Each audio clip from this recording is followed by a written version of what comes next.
This winter was very long, and I also learned how to embrace hikes in the colder months of the year.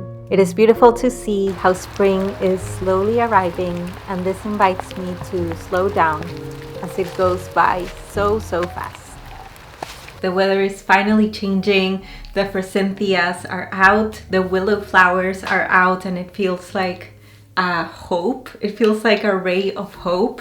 I feel that I have personally felt this last chunk of the winter season being very heavy, and I feel it's a mixture of everything happening in the world, and at the same time, just in my personal art life, I feel I've been feeling stuck. I've been feeling kind of in a rut, and within this season, I've been thinking a lot about how can I transition both into really acknowledging what's happening to me, what I'm feeling, what I'm going through, and at the same time, how can I show up for myself and make this an experience that I am loving, as weird as it might sound. Last week was the closing of Whispers of the Heart, which is my 21-day virtual container, and the one we are working with the medicines of meditation and cacao, which are two of my biggest rituals that help me come back to myself. Something that has been coming up in this container a lot in this cohort is these sensations of,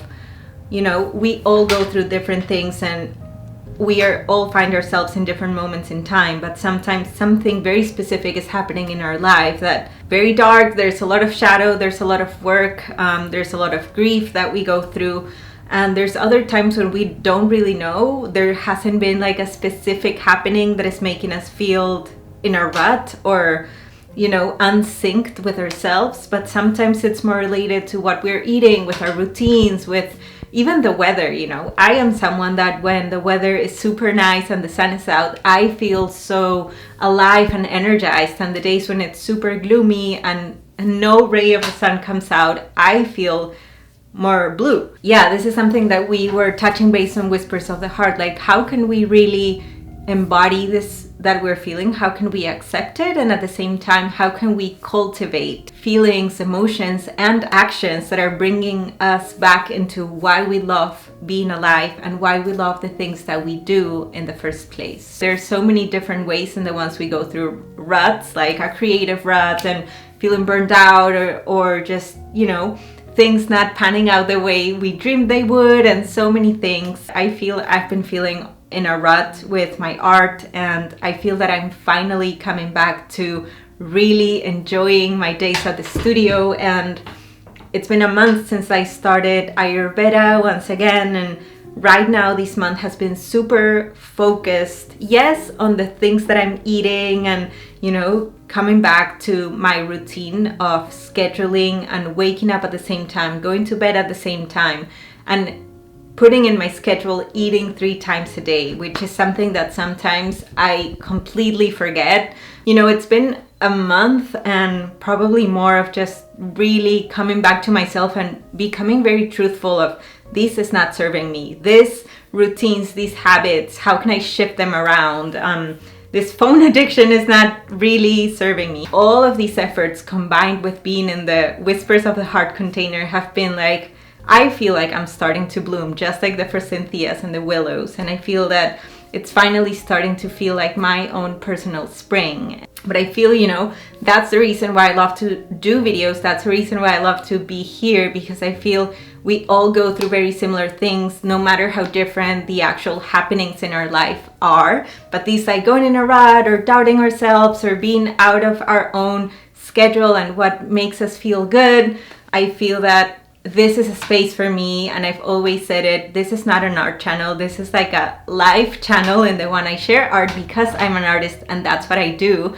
But there's so much more into what we do, and I don't really love the idea of putting ourselves in boxes like, you're an artist, you should only be sharing about art. Like, I don't want to do that because I don't want to restrict myself from sharing these. That is like so deep and so important for me. And I feel like when I'm on a rut, I love to watch videos of other creators that are opening up about their own lives and struggles and wins and all of it at the same time. And that helps me remember that we are all going through our own little world things, and then we're all coming back to ourselves.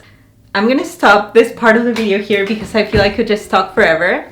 Today I am painting a gecko. I'm about to finish this painting. I'm just missing a bat, a hummingbird, and I think I will include some more plants, but that's it. I am really excited to see the flowers blooming and my painting blooming and me in my personal life feeling like I'm starting to bloom once again.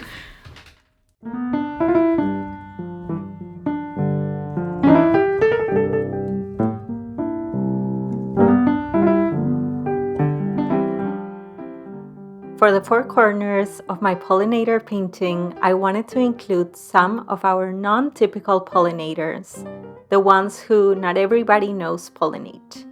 There are more than 4 non-usual pollinators, but I decided to go with the Mauritius ornate day gecko, the giant golden-crowned flying fox, which is actually a bat, the sword-billed hummingbird, and lastly, a honey possum. Animals are still very new to my art, but if you know me, you know I love a new challenge. I am surprised that these animals didn't turn out half as bad as I thought they would. And that is giving me courage when the time comes to paint the Animal Kingdom section on my eukaryotic painting.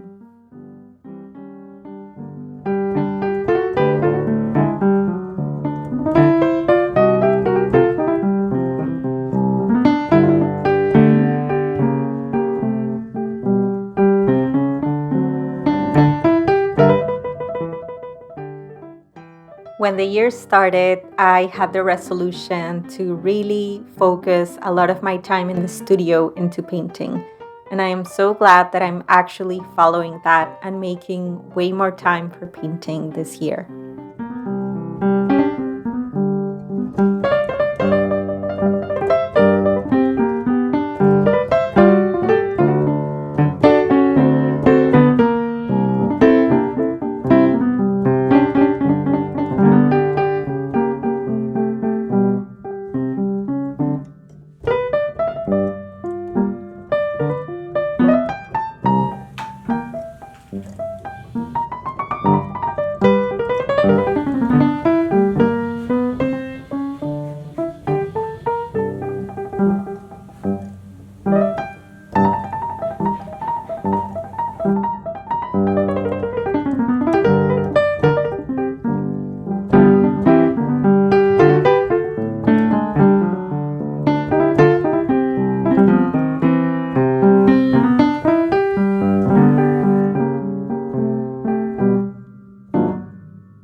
Before we continue with today's vlog, I wanted to take a second to say thank you to Squarespace for sponsoring today's video. Squarespace is the virtual home of my website, art shop, email campaigns, art portfolio, and so much more since 2018, and I cannot recommend them enough. They've recently launched Squarespace Blueprint, which is an interactive design system for any Squarespace users or anyone looking to start a new website.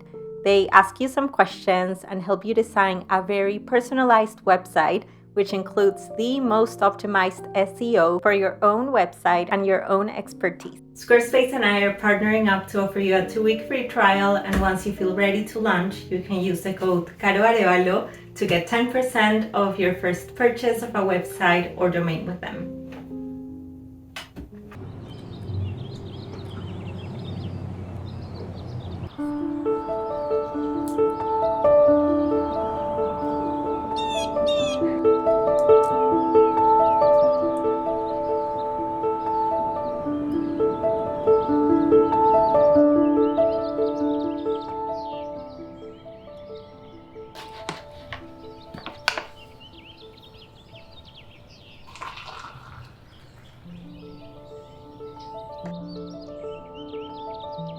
This is my local magazine, the Hudson Valley Magazine, and I was featured in it. I was interviewed for this issue, which is the design issue for April, and they made me this super fun interview. In the one we chat about all things nature, microscopes, creativity, art making, pursuing art making full time, moving from Peru, and how am I liking the Hudson Valley. It's very small, but I am on print, you guys. I was featured in my local magazine, and this is the interview.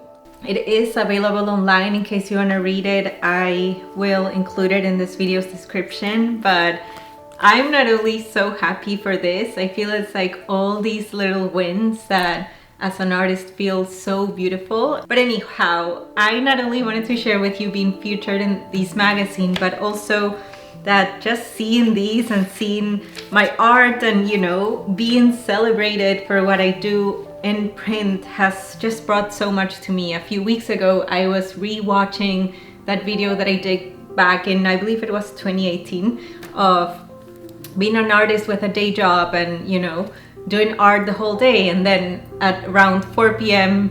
putting all the brushes down and getting ready to go to my bartending gig. And I feel it's these little things that just as a creator make us feel so happy, like, you know, things that we are creating are reaching people and they are making hearts be happy. And that's, I feel if there's one objective with my artwork, it is I would love for people to get more curious about nature, and just knowing that more people will be able to get a little bit of curiosity by reading these. And I don't know, I feel that as a creator, it's this beautiful dance in between, like, yes, there's a lot of no's, but there's also yes, and there's also people seeking to work with you. So I feel this just feels like something that I want to celebrate. Yeah, I just wanted to share that because I'm very happy. My cheeks hurt of how much I've been smiling.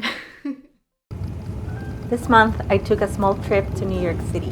I first stopped by the Textile Arts Center, as I've been mentoring an artist in residence at TAC for the past few months. I've been mentoring Audrey online, and it had been years since I last came to TAC, so it was beautiful to visit and also see her work in person. I tried point needle for the first time and I am in love. I can't wait to keep working on this little tapestry that I started in TAC.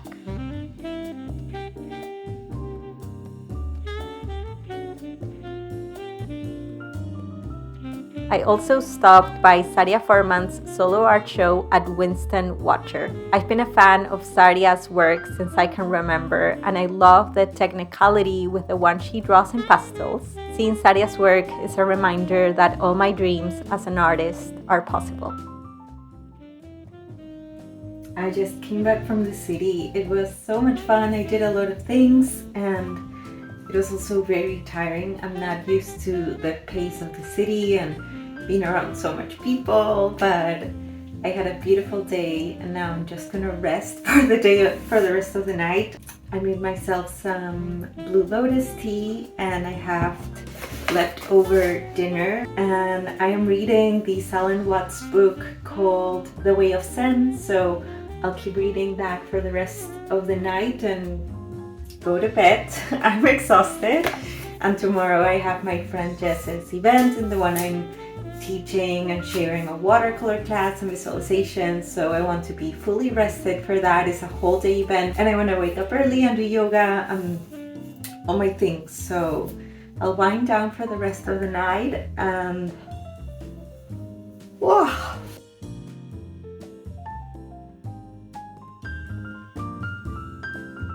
On my second day in the city, I headed to my friend Jessica Shear's event, Sacred CEO. This was a one-day entrepreneurial event in the one I was going to share an art and visualization workshop.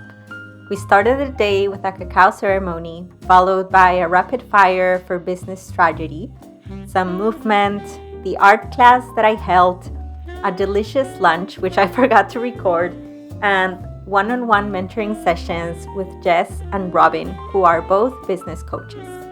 It was a beautiful day, and I love connecting to business strategy in a way that feels more true to our natural rhythms, our curiosity, playfulness, and not only in the fast-paced way business talks usually are. On my last day in the city, I finally got to visit Happy Medium. This is an art cafe in Brooklyn where instead of food, you order art experiences. I went with my friends Selena and Felipe. Each one can order their own art supplies, and we all hung out and made art for 2 hours. I am sure I will be back, as it is a dream to have a place to gather and make art with friends, besides our homes, of course. Thank you for tuning into today's video. Thank you, Squarespace, for sponsoring this video. Feel free to subscribe if you like what you see here, and I will see you some other time. Bye!